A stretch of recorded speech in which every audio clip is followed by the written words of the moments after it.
para pemirsa dimanapun Anda berada. Selamat datang kembali pada acara Point of View. Pemirsa, ini adalah sebuah program yang menyajikan sudut pandang, gagasan, dan juga pemikiran dalam ruang lingkup keperilakuan organisasi untuk mencari solusi pengembangan organisasi yang lebih baik di era VUCA ini. Jika Anda peduli dengan organisasi Anda, maka acara ini cocok untuk Anda semuanya. Selamat menyaksikan. Pemirsa, di Studio 2 telah hadir narasumber kita, Bapak Dr. Tarman Budianto, Magister Pendidikan. Baik, Pak Tarman, pada hari ini sebenarnya kita akan membahas apa ya Pak ya? Di dalam organisasinya ada perbedaan pandangan, perbedaan pendapat, perbedaan informasi begitu. Nah, itu akan menimbulkan konflik. Maka pada sesi kali ini kita akan membahas terkait dengan manajemen konflik. Kalau saya sebagai orang awam gitu, apa sih sebenarnya konflik itu, Pak? Konflik dalam suatu organisasi itu dapat terjadi karena tersendatnya arus komunikasi antar pihak, kesalahpahaman, lalu asimetri informasi. Berbagai sumber konflik tersebut itu bisa menimbulkan kecurigaan atau praduga yang mengarah pada tindakan-tindakan yang merugikan semua pihak. Nah, sekarang manajemen konflik itu seperti apa sih makna persisnya, Pak? Bisa disampaikan, Bapak? Itu manajemen konflik itu merupakan langkah yang dilakukan baik individu, kelompok, tim maupun organisasi untuk menghadapi pertentangan atau perselisihan yang terjadi di dalam kehidupan organisasi. Menghadapi itu dalam konteksnya adalah mengelola, sehingga organisasi itu dapat tumbuh dengan sehat. Oh, begitu ya Pak ya? Baik. Pak Tarman, ini ada notifikasi nih, ada pertanyaan dari pemirsa. Saya Zuli, seorang kepala pusat di suatu institusi pemerintah yang sudah 3 tahun dilantik. Di lembaga saya terdapat konflik antar pejabat middle. Dan konflik ini sudah lama, bahkan sebelum saya masuk dilantik di lembaga ini, konflik tersebut sudah terjadi.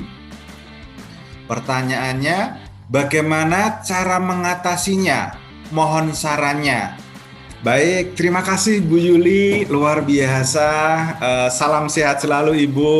Dalam manajemen konflik itu ada beberapa strategi yang dapat digunakan untuk menyelesaikan konflik yang ada. Yang pertama adalah accommodating, yaitu merupakan usaha yang dilakukan dengan cara mengumpulkan berbagai pendapat para pihak. Namun, ada namanya ini Bu Yuli, tetap mementingkan kepentingan dari salah satu pihak. Karena apa? Karena kita sudah melakukan appraisal terhadap pendapat-pendapat tadi. Namun mereka bisa menerimanya dengan baik begitu loh. Yang kedua adalah compromising. Kalau cara ini lebih memperhatikan kepentingan bersama.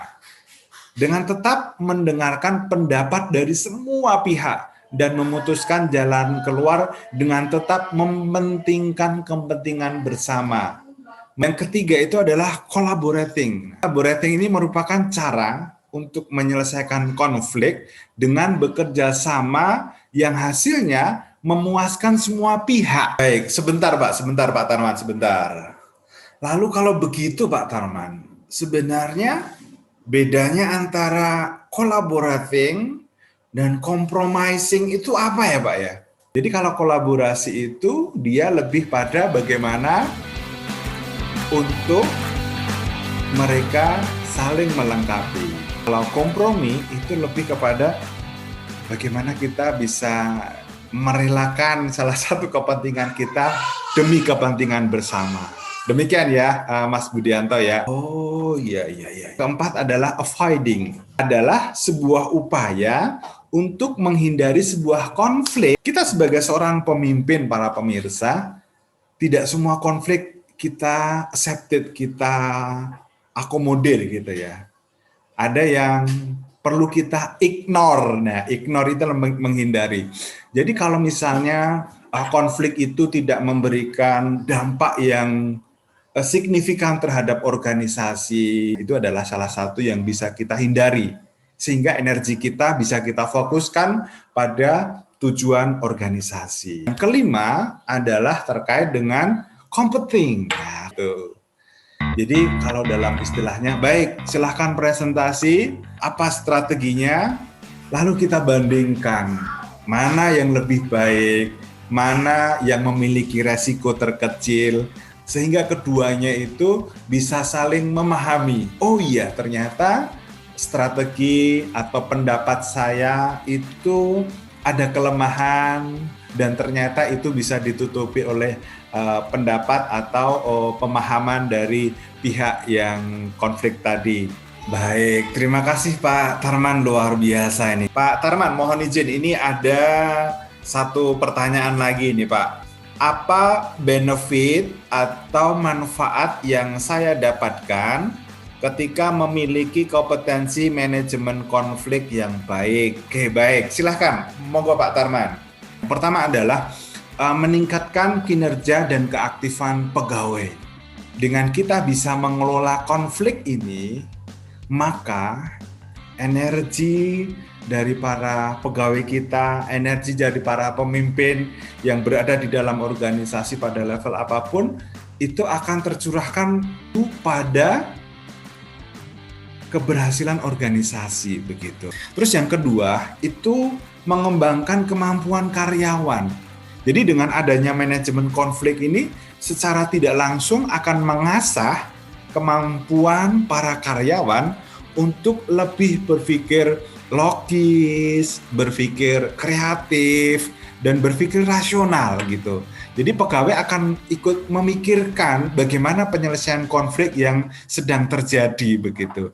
Ketiga, itu adalah terkait dengan melatih kemampuan menyelesaikan konflik gitu. Karena dengan konflik terjadi itu akan terasah kemampuan dari setiap pegawainya begitu. Oh, ada konflik ini. Jadi dalam sistem thinkingnya, setiap anggota organisasi itu akan berpikir, so bagaimana solusinya? So bagaimana solusinya? Keempat, itu dapat meningkatkan rasa saling menghormati. Nah, jadi dengan adanya manajemen konflik ini, akan ada berbagai pendapat yang muncul, akan ada banyak memahami kepentingan-kepentingan orang lain gitu. Jadi pendapat yang berbeda-beda itu bisa menimbulkan sebuah perpecahan. Namun disinilah tantangannya begitu. Bagaimana kita bisa menganggap perbedaan itu justru media untuk kita mengasah empati kita begitu ya. Untuk bagaimana mendapatkan solusi yang terbaik. Yang artinya manajemen konflik itu berguna untuk meningkatkan rasa toleransi antar semua pihak yang berkonflik. Terima kasih Pak Tarman atas kehadiran dan ulasannya, luar biasa. Semoga bincang-bincangnya ini bermanfaat. Dan sebagai segmen penutup, silahkan Pak Tarman. Organisasi yang sehat itu bukan berarti tidak ada konflik. Tapi organisasi yang mampu mengelola konflik untuk pertumbuhan organisasi yang lebih baik, itulah organisasi yang sehat. Luar biasa, terima kasih Pak Tarman Budianto atas kehadirannya. Saya pamit undur diri di acara Poi